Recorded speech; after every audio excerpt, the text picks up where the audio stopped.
Assalamualaikum warahmatullahi wabarakatuh. Apa kabar anak-anak?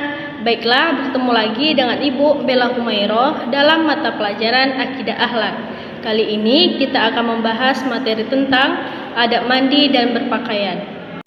Anak-anak pasti bertanya ya, kenapa harus menggunakan adab ketika di dalam kamar mandi dan berpakaian? Karena adab sangat penting bagi muslim. Mengetahui adab atau aturan-aturan masuk dan keluar kamar mandi, karena dalam sebuah hadis kamar mandi atau WC menjadi tempat bersarangnya syaitan dan iblis. Menerapkan adab ketika berpakaian dalam Islam yang utama adalah menutup aurat. Menutup aurat di sini tidak hanya menutup aurat, melainkan juga tidak membentuk lekuk tubuh dan sebagainya. Perlu kita ketahui bahwa di dalam agama Islam semuanya diatur, termasuk adab kamar mandi dan berpakaian yang disunahkan Nabi Muhammad SAW. Di sini sudah ada yang tahu belum adab ketika di kamar mandi? Baiklah, di sini Ibu akan menyebutkannya. Adapun adab mandi ketika di kamar mandi itu, yang pertama berdoa sebelum masuk ke kamar mandi, dan yang kedua mendahulukan kaki kiri ketika masuk dan kaki kanan ketika keluar, dan yang ketiga membersihkan kotoran dengan tangan kiri, dan yang keempat mandi sendiri dan tidak dibantu orang lain, dan yang kelima menggunakan sabun dan sampo ketika mandi, dan yang keenam menggunakan gosok gigi dengan benar dan tidak tergesa-gesa, dan yang ketujuh menghemat air, dan yang kedelapan tidak membawa mainan ke kamar mandi, dan yang kesembilan tidak berbicara, bernyanyi, menjawab salam ataupun membaca Al-Quran di kamar mandi, dan yang kesepuluh tidak membuang sampah di kamar mandi, dan yang ke-11 tidak menghadap kiblat atau membelakangi kiblat ketika buang air. Ada yang sudah tahu belum doa sebelum memasuki kamar mandi dan doa setelah keluar dari kamar mandi? Baiklah, Ibu akan melafalkan, tapi kita ikuti sama-sama ya.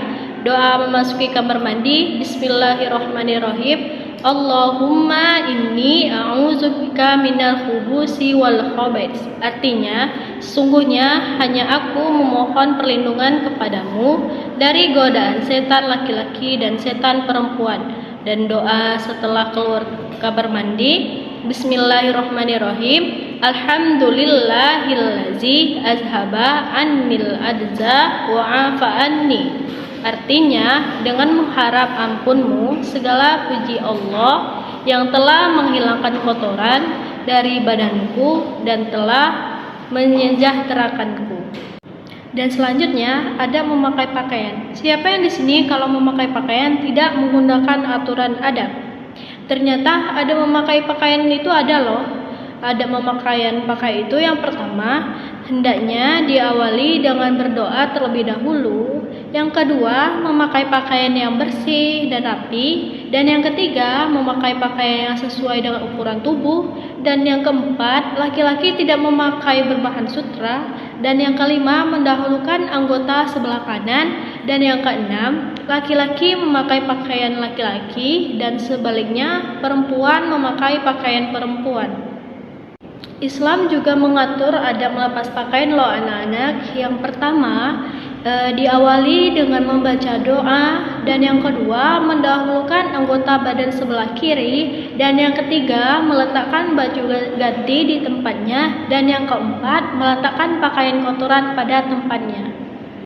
Kita sudah mengetahui nih adab memakai pakaian dan melepas pakaian.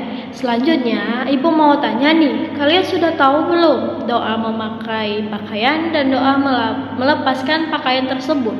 Untuk lebih jelasnya, ayo anak-anak kita sama-sama melafalkan doa memakai pakaian dan melepaskan pakaian bersama-sama ya, dan ikuti Ibu. Doa hendak memakai pakaian, Bismillahirrahmanirrahim. Alhamdulillahi kasani ma'auri bihi aurati wa atajammalu bihi fi hayati.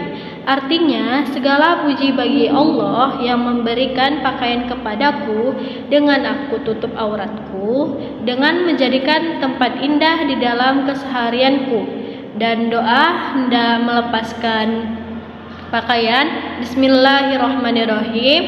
Bismillahirrahmanirrahim, la ilaha illahu. Artinya dengan nama Allah yang tiada Tuhan selain Dia.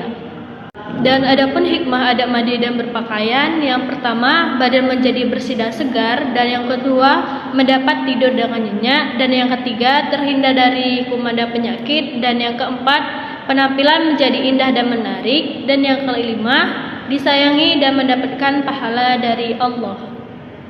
Sekarang sudah tahu ya bagaimana adab mandi dan berpakaian. Jadi kita sebagai seorang muslim sepatutnya mengikuti adab-adab yang diajarkan oleh Nabi Muhammad SAW tersebut. Mungkin itulah materi yang Ibu sampaikan pada pertemuan kali ini. Semoga apa yang kita pelajari hari ini bisa anak-anak terapkan pada kehidupan sehari-hari ya. Marilah kita akhiri dengan melapaskan hamdalah. Alhamdulillahirabbil alamin. Ibu akhiri, wassalamualaikum warahmatullahi wabarakatuh.